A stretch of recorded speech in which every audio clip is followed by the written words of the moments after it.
all you would see is pimples. I'm skin and bones and I have no energy. And my whole life, I just never really socialized much. Literally, if you're like, this is what not a YouTuber would look like, it would be me. Today, we're joined by our first guest, the king of YouTube himself, Jimmy Donaldson, AKA Mrbeast. I'm gonna spend the next 50 hours buried alive in this coffin. Probably the dumbest thing I've ever done. We recorded this in Greenville, North Carolina, and it was astonishing to see Jimmy's operation running full force. Some videos we use 100 cameras, some videos we use 10, some we need to be able to zoom in 100x, some we need 100 vlog cameras for hide and seek. There's a lot of weird things in here. Coming up, Jimmy shares important learnings from his incredible journey. I really didn't have any friends. Like I said, tons of pimples, no money, no like dad. It was just like my mom who was working all the time. It's a miracle I'm here. And tells us some behind the scenes stories from his epic projects. Everything we film in these videos, every single frame, 50 million people are gonna see, sometimes upward to 200 million. What Jimmy has built is unbelievable. But after talking to him, the remarkable success he's enjoying actually seems inevitable. Videos don't just randomly go viral. It's not like it's just like a little blindfold throwing a dart. That video gets views, so why this video? We just got done filming a video for Darman's channel. I got pied in the face. So did he. Yeah, he seems to have made away scot-free. Yeah, I think I've got a little bit of whipped cream on my shirt. Yeah. I'm lucky I dodged it. You guys let me off. Let me off easy. And here we are. What's up, boys? Yeah, we got an amazing tour today as well. That was incredible. Thank you. And man. this is the first episode that's going up.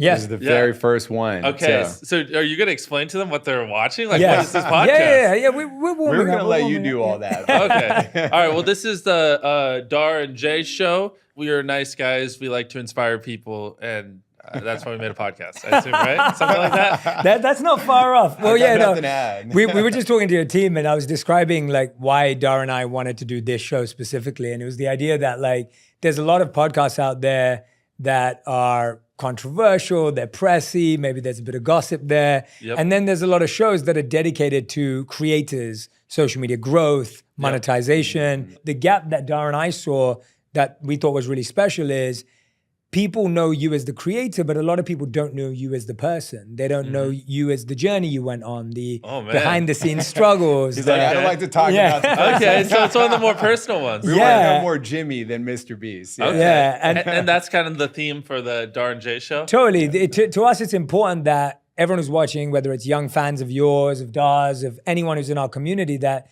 they get to know how they can also follow in your footsteps in their own way. Gotcha. And I think that's special to us. Okay. How does that sound? No, it sounds good. I want to see it in practice. So so you're starting off here, and then do you know like your other guests? Yeah. What they'll be? Yeah. Yeah, I'm trying to build hype for Do the we podcast. give it away? Yeah, Yeah. we've got the D'Amelio sisters, so really excited for them. We got some mystery guests, I think, that we'll save. Mystery guest. All right, he's gonna save it. All right, Mystery we're guest. only gonna. Okay. But we got an amazing slate coming out. Wow. So yeah, you But- do have access to all the top creators. So that's what will be interesting too, is because you're just like, I mean, so if Charlie's next, that's literally the most followed person on YouTube, most followed person on TikTok. You're just going down the list. Yeah. It's good. We might actually need to get your phone to text some people to come on the podcast too. I'm sure that'd be a lot easier. Yeah. Okay. And then we'll have to do one for each one of your channels. So we saw the plaques I'll just outside. put, something else. On. All right. Well, there's the hype for your podcast. All right, thank you, Let's jump thank into you. it. So what Thank do you man. want to talk about? Whenever anyone starts talking to you, they start talking about your first video and when you first posted and all of that. For me, it's like, I want to know what Jimmy was like before 12 years old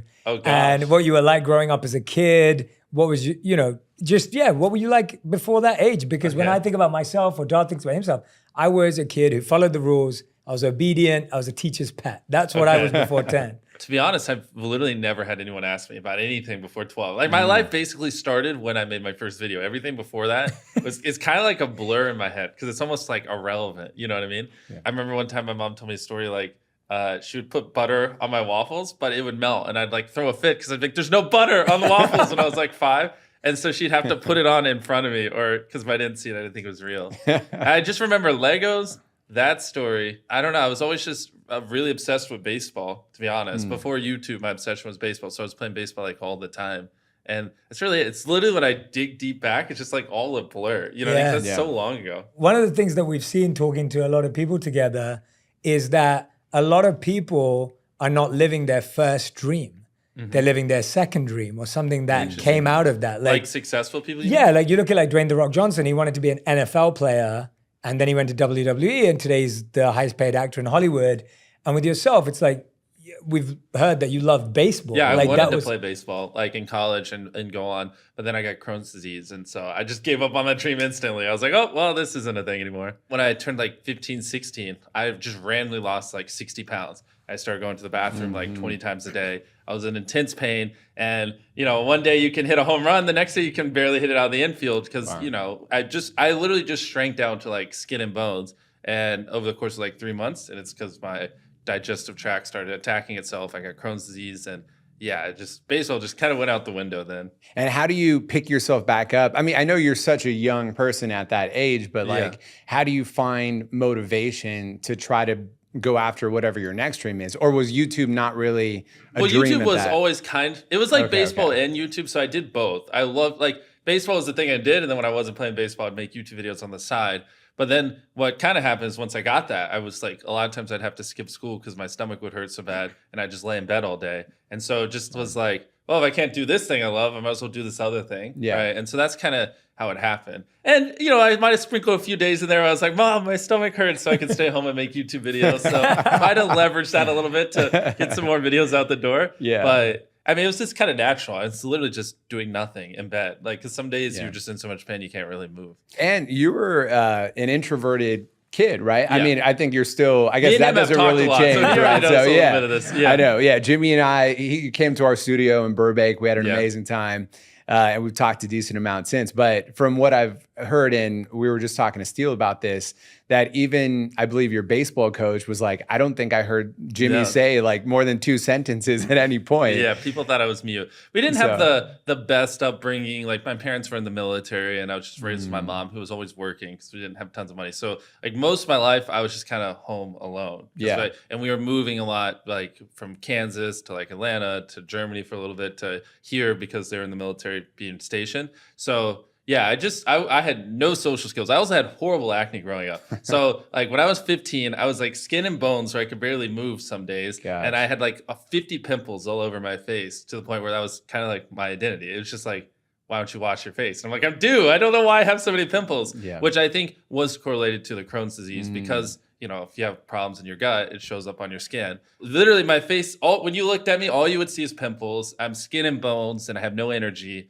And my whole life, I just never really socialized much. So it was like literally, if you're like, this is what not a YouTuber would look like, it would be me in a nutshell. But like, if you saw me at that age and you could bet like $100 million that I wouldn't be a YouTuber, you would take that bet 100 out of 100 times. And that's incredibly inspiring because I think a lot of people out there, especially a lot of young people, are like, I can't be Mrbeast. I can't be a YouTuber, right? Like, or whatever their dream is, because maybe they're insecure about their looks, they're dealing with some sort of health issues, or maybe they're introverted. It literally doesn't get any worse than I was. Like, I really didn't have any friends. Like I said, tons of pimples, no money, no like dad. It was just like my mom who was working all the time. Like it's a miracle I'm here. But that's where once we dive deeper, it's because I mean, it was just 10 years of relentless working every hour, every day. And not just working hard, but also working smart. And I do think if anyone put in the amount of time I did from the age of 13 to 24, they might not make what I make now, but you will be able to do what you love full time. There's just no world you invest this much time every day for over a decade and you're not making at least 100 grand a year. You know what I mean? Right. At least majority of the time, you know what I mean? Which is what I'd love to dive into. Yeah, definitely. Let's dive into it. I mean,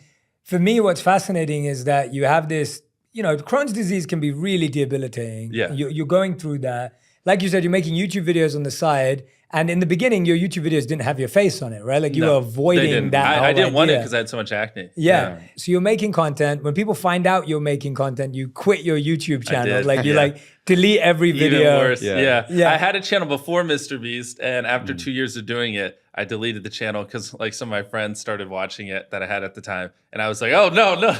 And so I just got rid of it. I was that introverted and shy. I was like, please, don't watch these. And then I started back up again because I missed it. And that was the Mrbeast channel. How did you know there was something to study? Because I think a lot of people create stuff, they hope it will do well, they throw it out on the internet, and then when it doesn't do well, they just go, oh, you know, the algorithm, or you know, like, I'm not as good looking as that person, whatever, right? We create excuses.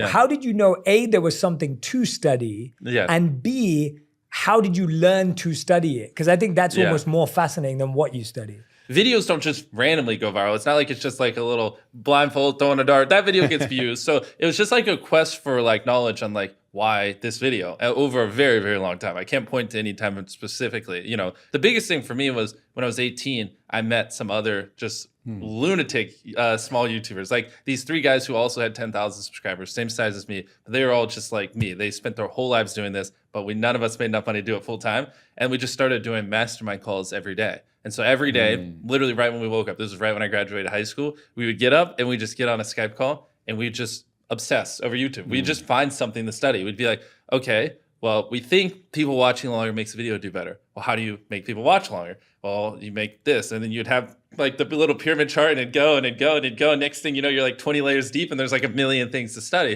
And it's like, well, we think getting them to click is important. Well, what does that mean? And we would just do that every day. And every single day for 1,000 days in a row, we got on a call on Skype and we just found things to study. We would roast each other's videos, we'd tell each other what we could do better. In that 3-year span, that 1,000 days, I learned what I probably would have learned in like 3,000 or 4,000 days, just because I had all those other guys going equally as hard. And then whatever they learned or new hacks they found or like ways to make better videos, they would teach me and vice versa. And we were all just learning together. Wow. And it's not even like they were huge YouTubers or they're bigger. We were all like the same size, all 10K, and we all hit 1 million subscribers like within the same month, which isn't a coincidence. Like it's just because we were all helping each other. And so that was the big turning point for me. Cause like from like 11 to 18, when I was doing YouTube, never got any views. No one cared. And a big part is I just didn't have anyone to talk to. And so it was all just me in my head, just alone in my room all day, every day. If I try to talk to other people, you're too obsessed, you're a nerd, like stop talking about anything else. And I'd be like, I just wouldn't know. Like, you know, some people when I was younger would talk about South Park or whatever other shows were on.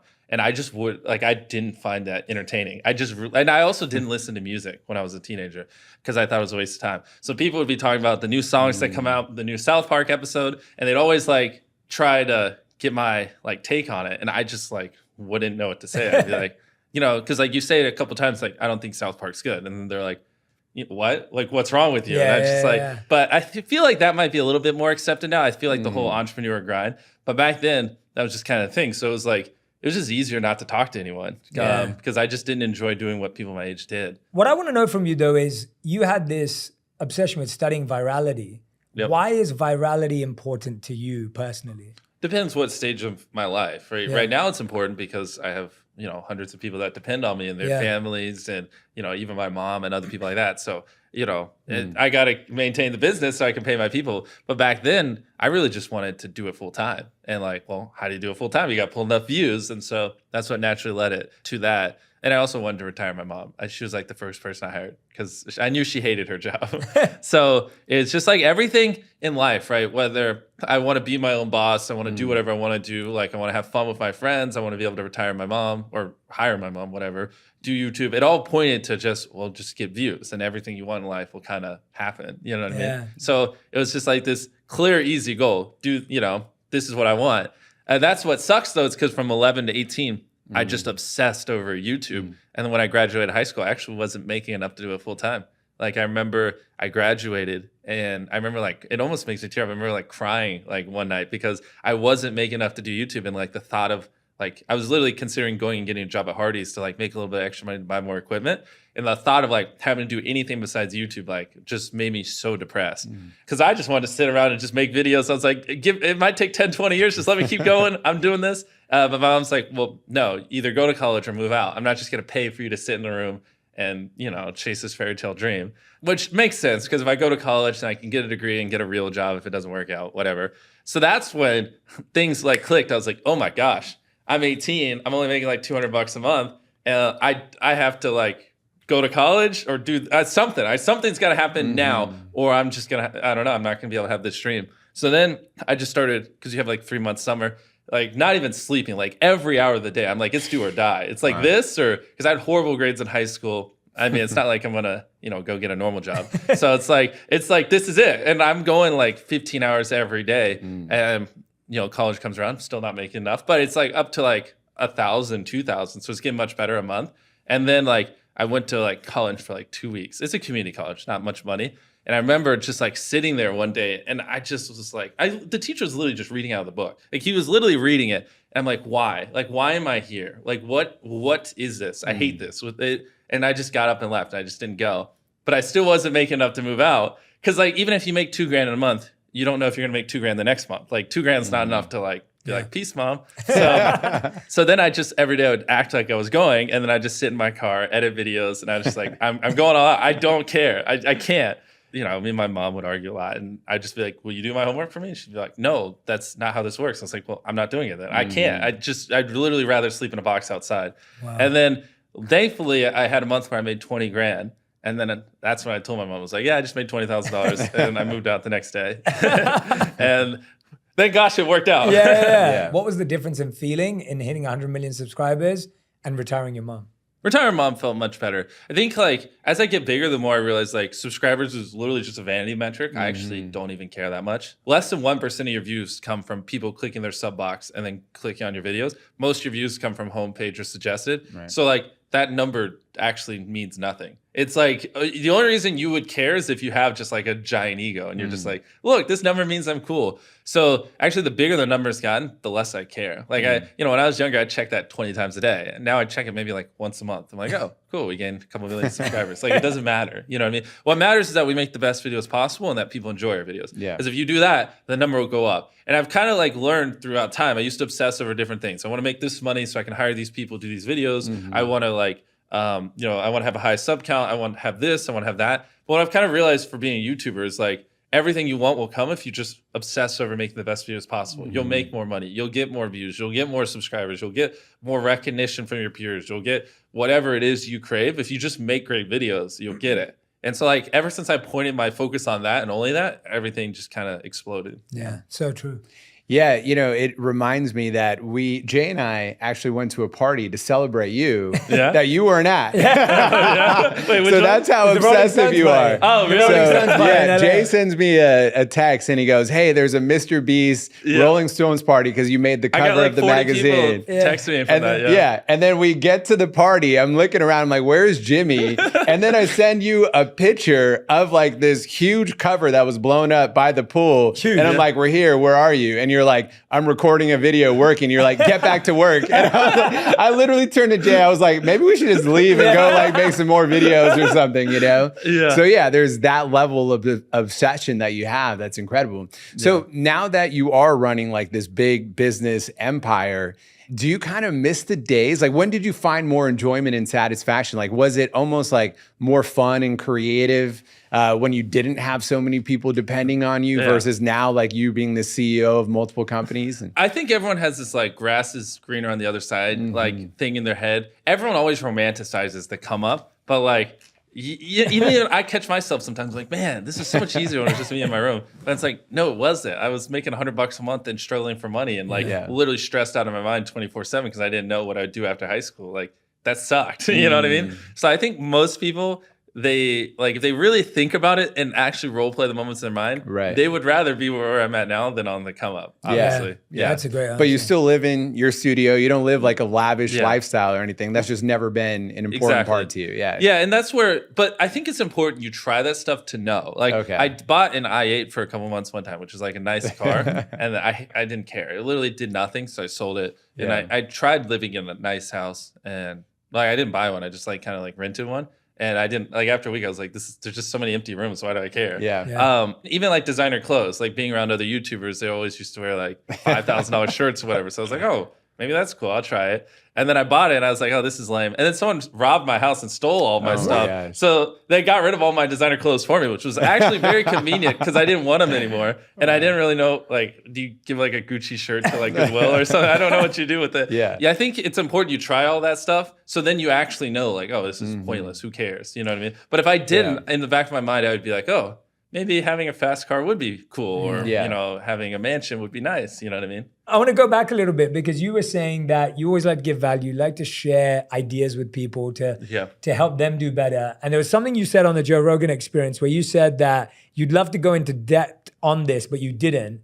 Yeah. And it was, what's the difference between a 1 million view video and a 30 million view video? Yes. And you said, oh, I want to go into depth on this, but then it never went there. So I was like, we have to ask you that. Weirdly enough, a lot of people would think the difference is that the 30 million view video, like sometimes some people will say like, well, they just put in 30 times the effort, or it was like 30 times this or whatever. Usually the difference between 1 million views and a 30 million views at the forefront, it's a way better idea, right? If I just dump water on 1 million Mrbeast, right? So I just had a barrel with 1 million Mrbeast and I just pour water in it.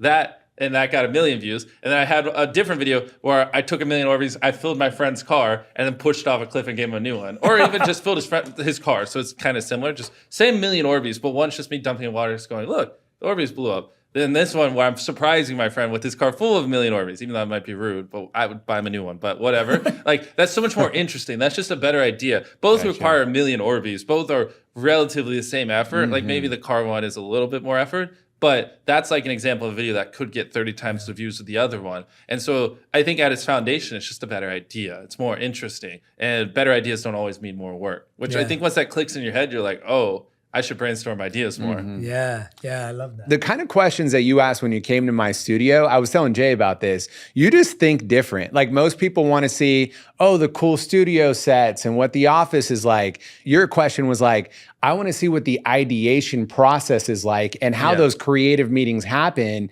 And I was like, that is such a smart question. So the way that you think is just so different than everyone else, and I think has led to your success. But you know, I can't help but think that there must also be so much pressure that comes with being number one, right? Oh, of course. And so you're number one literally in every chart. No matter what you do, it seems to be number one. You do a podcast is number one. Like your video views, number one. You launch a burger, like whatever it is. So how do you overcome like that?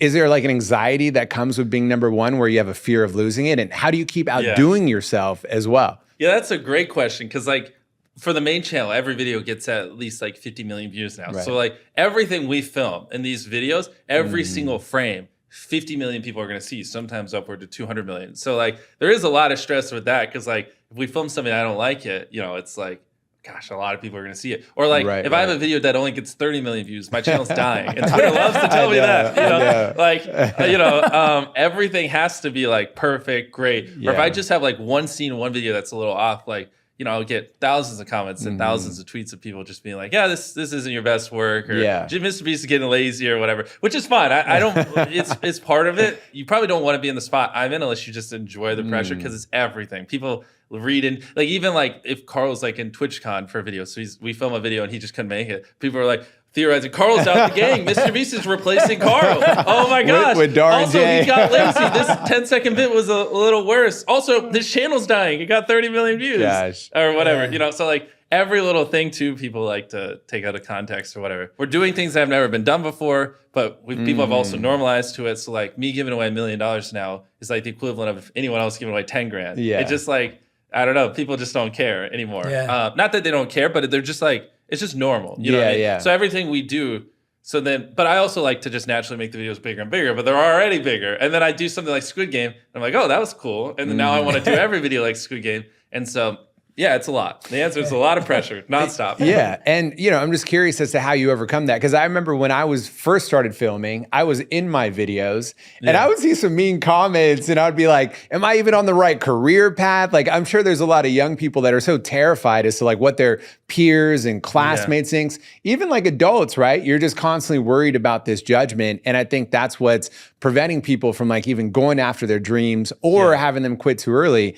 So how do you even overcome like that pressure? I mean, for me, it's been like this the last 6 years, every hour of every day. So I'm just kind of used to it. Yeah. It's almost like weird when I don't touch my phone for a couple hours and I don't feel stressed. That feels abnormal to me, which is not healthy. And I wouldn't recommend it, but that's just the life I've created. Yeah. Because if I'm not, you know, if I have, I'm just like, oh, we found a way to do this more efficient, so I have a couple extra hours. So I'm like, okay, let's start a gaming channel. I just naturally, it's in me to like push and hyper optimize my time to like just do more things. Yeah. So I don't think there's ever going to be a world where I'm not stressed 24/7, but it's all self-induced. Like no one's forcing me to do a reaction channel. No one's forcing me to run a charity or a gaming channel or have a virtual restaurant or a snack brand or the main channel or the other stuff we're working on. Gosh, like, that's a long list of things right there. Exactly. So it's like, but, or even like do this podcast, you know, like I don't know. Like my whole life, I've just felt like I always love optimizing my time to get the most out of it. Like that, weirdly enough, is one of the things that bring me joy. Like, all right, if I sleep 8 hours, I got 16 hours. How can I derive the most amount of value out of the 16 hours as possible? Okay, well, so I don't lose my mind, I probably got to set aside like 2 hours to watch TV at the end of the day and decompress. All right, how do I get the most out of those 14 hours? Go. And that's weirdly like very fun to me to like treat my life like an experiment and try to get as much value as possible. But for most people, I would say just you don't really need to read every comment. You just kind of like need to derive the overall majority. Because like a lot of people, what they'll do is they'll read 200-300 comments and they'll remember like the 2 or 3 negative ones. So you could read 50 comments in a row that are like, this is a great video. I love you. You put in a lot of effort. I appreciate you. And then just one that goes, honestly, this felt a little lazy. Like, I think you could do better. And that's the only one you're going to remember if you're not aware of that, like how your brain naturally works. And so I think it's important that when you read feedback online, you just try to get the overall consensus and not hyperfixate on one, which is very hard for us to do. Because then you'll put your phone down and you're just going to subconsciously think about that one negative comment. Have I fallen off? Am I gaining weight? Exactly. Is this a bad haircut? The 50 nice ones before that, you don't remember them. You just don't. And so that I think is the skill set to reduce that stress and pressure. Is like, how do you measure? Because feedback is important. You might actually have just made a bad video that your core audience doesn't like. So you need feedback. It's not like you can just never read comments, never read tweets. It's just like the skill set that I think is very important is how do you derive what the overall opinion is, not one. Because 90% of creators I meet, just one bad comment or tweet can just ruin their whole day. I love the breakdown that you gave of how you structure your days because mine's the same as yours, except trade the TV time for meditation. And so I was like, I can relate to that. It's the same. I have 14 hours a day or whatever it is to get my work done. And we were talking about that. We literally finished taping a podcast last night at 6 p.m. Oh, really? We went home, got changed, jumped on the red eye. We'd been working all day, slept for like 2 hours on the plane on the way over. Slept like 2 hours when we got here. So we slept That's what I love. I love to hear it. Slept like 3 hours. We traveled coach. And then we jumped in a car to come to you, which was 1.5 hours. And we were like, only for Mrbeast would I not work for the last 12 hours on the way here. And we were working in the car. I was still like final approving videos and thumbnails. But when you get home after this, you're so fulfilled. Exactly. You're never going to regret grinding like this. So fulfilled. And that's what I wanted to ask you. Like, he took us to his apartment in this beautiful studio. And you took us to your apartment and we're just looking around and we saw this picture. And what I love about this is that on first look, Dhar and I both believed it was real until we realized there was a picture of you, Elon Musk, and Steve Jobs, who's obviously not here anymore. But on first impression, it looked really real. You're like, wow, you're playing poker with Elon Musk and Steve, right? For context, I have a Photoshop picture where it's me, Elon, and Steve Jobs all playing. It's actually Catan. Oh, Catan. We're playing Catan. Oh, I love Catan. I didn't see that. We're playing tonight. That would be amazing. Did you start playing? No, Catan is so good. Catan is so good. Is that the game that you were showing me on your phone, or Settlers of Catan? I've never played it digitally. I played the board. Yeah, we only play board. But I love Catan. Yeah, like anything with strategy. All right, I don't. Just steal. He's not in here.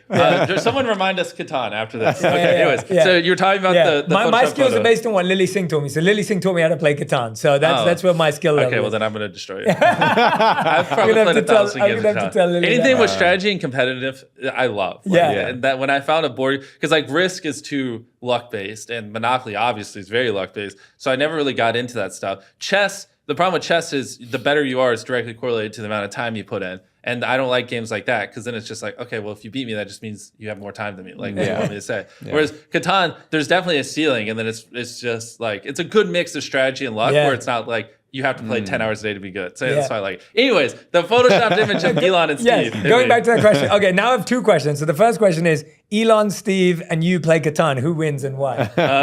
Well, probably me because Steve's dead and I don't even know if Elon's played. Fair answer. Second question. I love Steve Jobs. So when I saw Steve all over your wall and stuff, like For me, the biography that Walter Isaacson wrote was unbelievable. I interviewed Walter Isaacson about that. Oh, really? Yeah, it was. Can someone send that to me after this? That sounds great. It was so fun to talk to him about it because I was just like, and he's writing one on Elon right now. Correct. Yeah, and he spent so much time with Steve Jobs personally during that. Steve never gave his blessing, but he was aware of everything that was written. When did you get into Steve Jobs? What did you use? What was it about his life that stands out to you? Because he's such a big icon that kind of, it's one of those names that's easy to throw around, like, oh, I like Steve Jobs. Of course. But I genuinely believe I'm obsessed with Steve and know a lot about his life, and I feel like I got you. I'm following the same boat. Yeah. I think we should preface this by saying, just because you look up to someone doesn't mean you approve of everything they've ever done. Right. Good disclaimer. Yeah, because I think Steve, well, it's just in general, I think Steve would have been more successful if he was nicer to his employees. Like, I think all that was a negative, so to put that out there, and I don't look up to that part of him, but it's also impressive that what he accomplished with all that fighting against him. It's like, because it's hard to be as successful as he was in a perfect scenario. And he literally created all these things that were working against him. But yeah, his just unrelenting obsession with making the greatest product possible. And I love when he came back and he just axed everything but 4 products. And they just went hard, and they just wouldn't release something unless he thought it was perfect. And just, even the touchscreen and just having the vision and believing your vision, even if people think you're crazy. That's a lot how I like to look at YouTube is like our Squid Game video. We spent $4.2 million on that. We've never had a video make anywhere near $4.2 million. Wow. But, I just wanted to go all out. And I just, really believed if we make the best product possible, people watch it. The video got 300 million views, but if you based it on our previous videos, you would have thought it would have got 50, And so we took a huge gamble there. We take tons of huge gambles where I just, so a lot of times in the past, especially when we first started up, I'd bet every single dollar in my bank account on just making a great video. And I'm just there's just no world people don't watch it, right? If we go do this, we put this effort in, it's just 30 times better than what's out there. How is there a world where someone else's video is going to get recommended over this? Is kind of my mindset, a lot of it. And so I just love his unrelenting obsession with just making the best product possible. And that's what I want to apply that mindset to YouTube and just do that same thing for videos. Because he wasn't obsessed with making money or whatever, the stock price or anything. He was just obsessed with making great products, and he created the most valuable company in the history of the world. And I think that works no matter what you're doing. If you just obsess over making the greatest product possible, in the long run, you'll beat out anyone else who worries about other stuff. I think what's fascinating, even hearing you speak, is just this idea of this great balance between passion and proficiency, right? It's, you keep saying, I'm doing what I love. But then you're getting really optimized at it, getting really effective at it. And I think that's what I find fascinating, because I think we hear a lot about follow your passion and do what you love. But then if you never get good at it, if you never think about, oh, I have to build a team, so I have to learn how to lead. And I remember the one time we spoke on the phone, that's what we spoke about. That was a couple of years back. That was so long ago. Yeah, that was a couple of years back. And we were on the phone, and I remember you saying that to me. You were like, hey, I'm building teams and I'm learning how to lead. And I was thinking, the fact that you're even thinking about that shows how much it's not just about, oh yeah, I know how to get views and I make videos. It's no, I'm actually thinking bigger and better. But it's amazing because that's the part that's unseen. We see the videos, we see the 300 million views, but today we've got to see the operation and the amount, a small fraction of the operation. A small fraction of the operation, but the people behind that. And I think that's what I really want our listeners and viewers to zone in on today, is that you're working on a lot more than just the next video. Of course. You know how they say it takes 10,000 hours to master something? I think in the doing something for a career, or whatever you would call being successful or whatever, throw that out the window. I think it's just 10 years of just obsession. It's very hard if you're doing it intelligently, right? If I just sat there for 10 years and I never made videos and I just watched YouTube videos and that was my obsession, and then after 10 years I'm like, okay, I'm ready to go, I wouldn't be successful. But if you spend 10 years of your life obsessed, strategically obsessed, you're working hard, but you're also working smart, you're studying, you're surrounding yourself with other like-minded people, not that are making tons of money, just maybe even if they're on the same playing field, you're putting in the hours, you're being intelligent, you're staying up to date with what's in your field,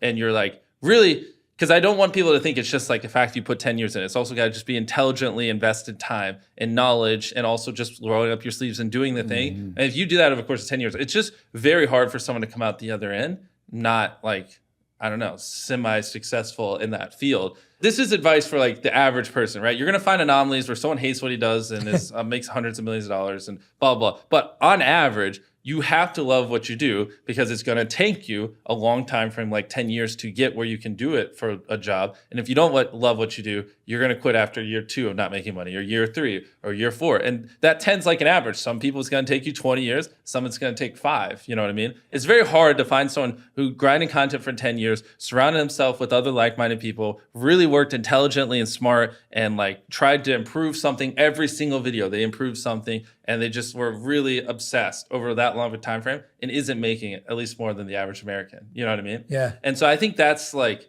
the thing a lot of people need to hear. It's not like, all right, my story sounds fun. Oh, I just stopped going to college and made videos or whatever. Everyone's story sounds fun, but that's the harsh reality. If you're like 13 or 15 listening to this and you want to be like, do YouTube, there's a world where it's not till 25 you actually make more than the average American. And that's if you work hard, intelligently, and surround yourself with the right people. And if you hear that and you're like, okay, bet, then you should probably do it. If that scares you and you're like, oh, well, I don't know if I want to do it, then you probably shouldn't, right? Yeah, it's perspective. Yeah, because I was willing to do it until the day I died. I didn't care. Same, yeah, I was like, you know what? I could be 60 and I'm still going to be doing it. Like, I don't care if I do it for 40 years and I'm still not making enough money. I'm going to go another year, you know? And that was like, I truly believed that. And, you know, after 7 years, I still wasn't making any money and I kept going. And so, like, imagine when I was 18, I graduate, I listen to everyone around me, and I'm just like, oh, well, wasn't meant to be, right? I wouldn't be here. And so I think that's very important. Yeah, I mean, it's incredible just, you know, hearing you share all this knowledge with us. And also, I think you're really helping to break the stereotypes of how YouTubers are seen. Like, essentially, you're the face of YouTube, which I'm sure comes with a lot of responsibility. I guess. But, you know, it's before there was more so like a lot of parents saying like, oh, you can't take YouTube serious as a career, right? Oh, they still say it now. It still said, I think it said less than like when we were growing up. Yeah. But I think you've come to show that like, not only can you take YouTube and create a massive business beyond just content, but also with launching products and businesses, and then also with philanthropy. Like, whatever your end goal and your passion is, like, you could accomplish it through content creation. And that's why, like, my recommendation to any young people is always try to find a way to like build audience, right? If you're interested in launching any business, because ultimately that's a way that you could market your products. And the formula that I believe that you also follow so well is, first you create content, then that content is used to build community, and then you use that community to create commerce. And then you launch all these different products that your community actually cares about. So you have all these products out there. Is there a next product that's on your mind that you could talk to us about? Yeah. I mean, there's a lot of things I want to do. Because we have like the largest gaming show in the world. And we get like 10 million views a video. And so obviously I want to buy a mobile gaming studio and make mobile games. There's a lot of things I want to do. So it's, like 2 to 3 years if we sit down here, it's going to be completely different. We're going to have you on every season. Yeah, exactly. That's what I do at Colin Smear. I go on once a year. And it's funny to look back because every year it's like so different. It's like this one year I'm like, I'm just trying to figure out how I can do this video. And the next year it's like, I'm trying to figure out how to manage 1,000 restaurants. And then now it's like Feastables and stuff. I mean, Feastables is going to launch. We're going to do cookies for our next product, try to make healthier, better for you cookies. I mean, Beast Burger. We're building our first physical restaurants. I mean, everything. It's just like, the beauty is I don't care to make money. So it's like Beast Burger, if you hypothetically do 90 million in a year in revenue, just take the profit and go build restaurants. Like Feastables, if you do revenue and you make a couple $1 million, just go build the next product. Like, I don't care. And so that's kind of the fun part, is I just like finding these guys. Like, our guy in charge of Feastables helped build our X Bar, which sold, and he's a genius. Like, he just understands the market. He's already built a company like this before, and he's great. So I like to find these geniuses that have tons of experience and just crush it in their industry, and then just be like, you know, here's a couple $1 million. I have a large fan base. Let's build something dope and just reinvest the money forever. And it seems to be a good formula. I just can't help but wonder, like, the way that you're scaling and how fast you're growing.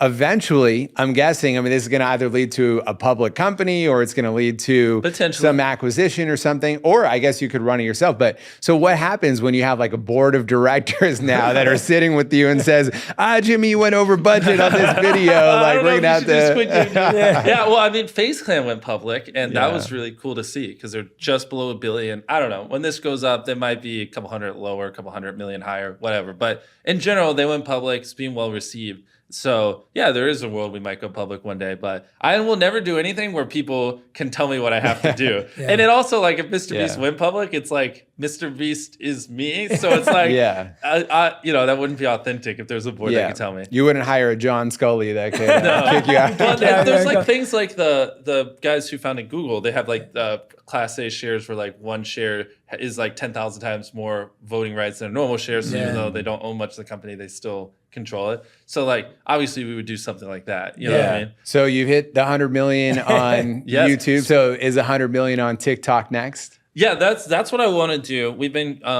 going hard over there. It's like, it's just a different world, but it's fun. It's like filming TikToks is actually a lot of fun. Yeah. Because they're just so, like, the main channel videos take multiple days to film, and it's like all this, you know, it's like, oh man, if I mess up, it's millions of dollars gone, and it's, you know, 100 people on certain sets. Whereas the TikTok, it's like our newest little thing we did is we the minion trend. Did you see that? Yeah. Where, like, That was so dope. That was so fun. So we just got like 100 people, and we went to like watch the Minions, and I just got them all free movie tickets, and we were all wearing suits. And it took like 30 minutes to do. It's just like, hey, you know, calling a bunch of people that showed up in the movie theater in suits, and that was funny. And then that blew up. That was actually the most like TikTok on the platform that week, number one. Wow, and so then we did the follow up. Where we're like, okay, if you get us 2 million followers, get us 2 million more 42 followers. million. Or I'm going to kill the world's largest minion. And then the next TikTok was the world's largest minion. And then us with swords. And you're like, get us there or he dies. And then like 3 days later, we didn't hit the goal. We were like just short. So I've never seen you not hit a goal, by the way. I know. I was shocked. I was like, I wonder if that affected Jimmy in any way. No, Did it? I kind of didn't want to hit it because I wanted to kill big games over I didn't, like, I purposely didn't try too hard to hit it. And then we didn't hit it. And then it's a TikTok of us just slicing the world's largest minion, like super tall, in half, and like, you know, stabbing it. And like, so that was just goofy. Like that on YouTube just wouldn't make any sense. Like what did I just explain to you guys? It made no sense. But like on TikTok, people love it. And the algorithm's good at like, oh, well, they like this one, they'll serve part 2, part 3, part 4. And so it's like, the cool part is like, we can do like little, just stupid, idiotic series over there. And it's nice to get that little, just, I don't know a good word for it, but just that weird creative energy out. Because like my main channel is so serious, I can't really do that, you know? And so it's a good outlet for that. But yeah, ideally this time next year we have 100 million on TikTok as well. I want to get next year. Well, I want to try to I'm trying to get an extra million followers by next year. You know what the hard part for me is, like, YouTube takes so much planning, right? And you're probably thinking months ahead. You're probably already thinking about your Christmas content or end of year. But TikTok, you have to be in the moment. And sometimes for me, I have a hard time transitioning from like long-term thinking and planning to being able to say, hey, I'm going to stop running a company now and like everything I have to go focus on building this minion, and like, because you don't want to miss the trend either. So how do you like find the time to jump on things so quickly on TikTok? Well, that's where you build a team around it. That's kind of obsessing over that, because we basically... So every Monday I do gaming. So that's a couple hours. We'll film our gaming videos for the week. And then after that, we'll film a bunch of Reacts videos. And then like Tuesday, in an ideal world, it doesn't always work out like this, but that's when we'll do Beast Philanthropy, TikToks. So like I'll go work at the charity, film the video there so it gets revenue. Then TikToks. And then like Wednesday, Thursday, Friday. In an ideal world, again, it gets meshed up. It's like filming main channel. So from the time I get up to the time I go to bed, like Wednesday would be the day before. The day before is always like doing walkthroughs, making sure things are perfect. And then it would be Thursday, Friday filming, which turns into Thursday, Friday, Saturday filming, which then means Saturday's the day where I do Beast Burger Feastfuls and all my calls, which then means Sunday's the day where I do all my calls. But ideally, Sunday's the day where I just kind of do whatever I want. Like, it's just an open day where I can just do whatever I'm passionate about. What do you do when you're having no work? It depends. Like, sometimes I like to go on like a 4-hour walk and just call random people. And I'll just go down my I've gotten one of those calls. And I just harass people. I'm just like, so what'd you learn this week? What'd you learn this month? And sometimes I'll like wait for like a year. And then I'll be like, I'll just call someone and be like, what'd you do in the last year? Teach me, what'd you learn? And so those are fun. It's literally just a day to do whatever I want, like passionate about, which sometimes ends up being work, like trying to figure out which countries like our content and don't speak English, so we should go into next to like build the audience, or other times it's literally just sitting in my backyard trying to meditate and see why people do it. You know what I mean? Like that's what I was doing 2 Sundays ago.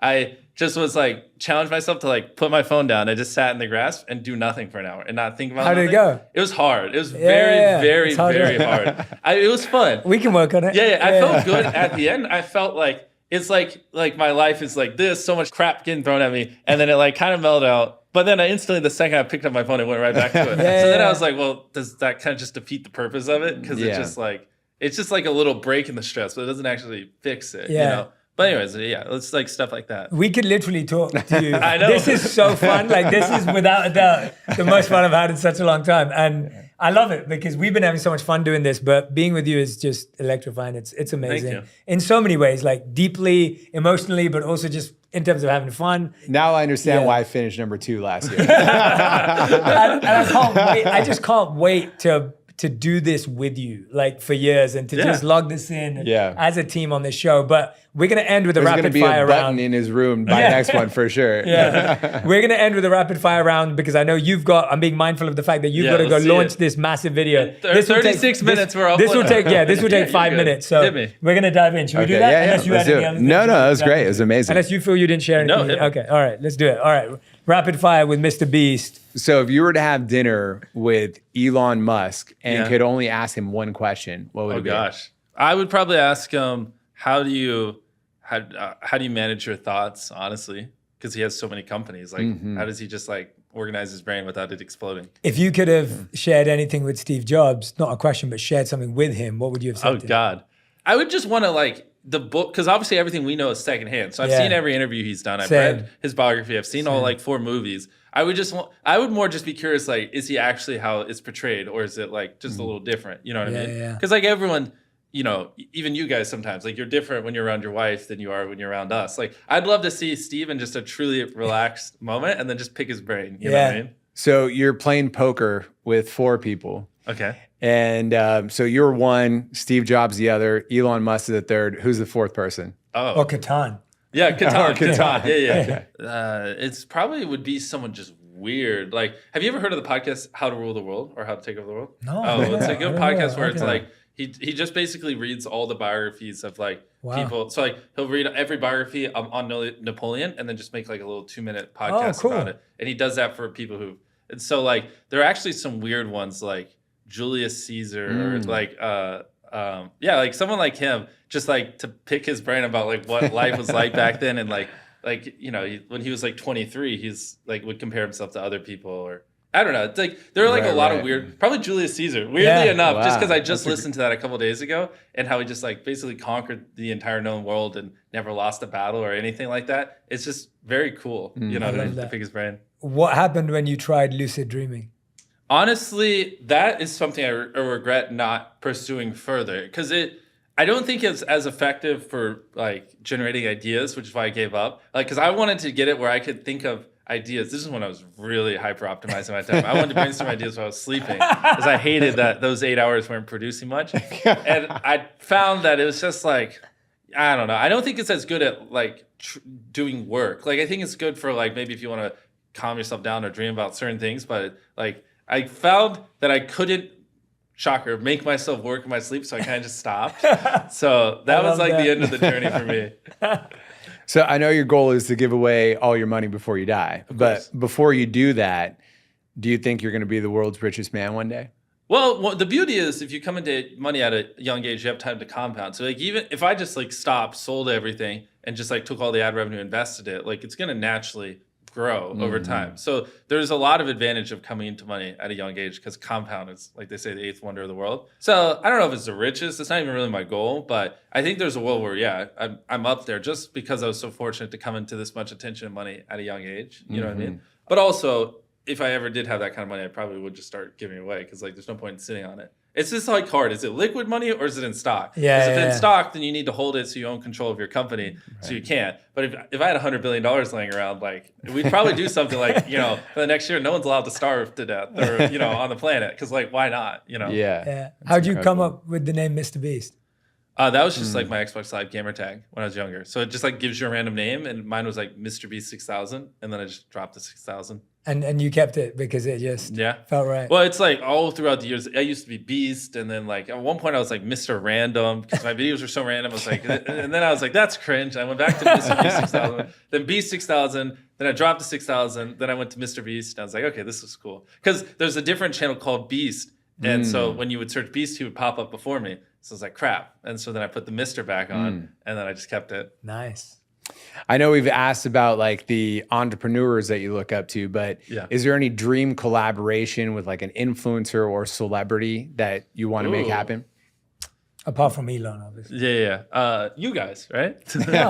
You're sweet. Maybe the Rock. I have this really cool idea I want to do, but I can't say what it is, obviously, because there's something I would love to surprise The Rock with. Here, come over here.